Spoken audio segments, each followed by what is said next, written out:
Ma in Senato è successo che praticamente la legge è stata stoppata perché era stata presentata una tagliola che dal punto di vista, cioè, era permesso comunque presentare una richiesta del genere, solamente che poi se ne è parlato tanto dicendo che questo è stato il risultato di un rifiuto di una mediazione.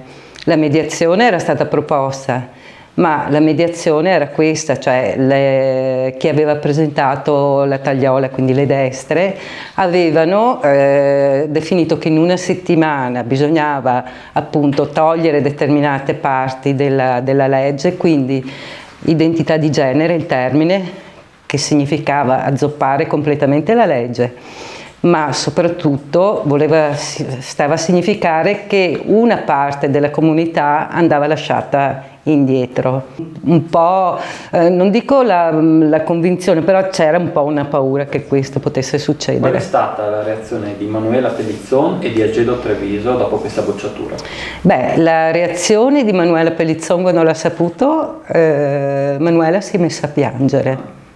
Io veramente ho pianto perché, ho pianto innanzitutto perché comunque secondo me si è persa una grande opportunità di rendere questo paese un po' più civile. Ho pianto perché comunque sentivo che dei diritti o delle sicurezze venivano tolte a mio figlio personalmente. E la cosa che mi ha fatto piangere di più è stato il vedere persone che gioivano sulla pelle degli altri, cioè il fatto che nel momento in cui togli dei diritti gioisci, e questa è una cosa vergognosa fatta proprio in Senato dove ci sono dei rappresentanti dei cosiddetti italiani. E subito dopo ci sono state un sacco di manifestazioni nelle piazze. Beh, lì poi si è partito subito. Voi a quali manifestazioni avete partecipato? Sì. Beh, in Italia si è partito subito, comunque la sera stessa è stata fatta a Roma e a Milano. E lì veramente sono stati bravissimi a riuscire a riunire così tanta gente.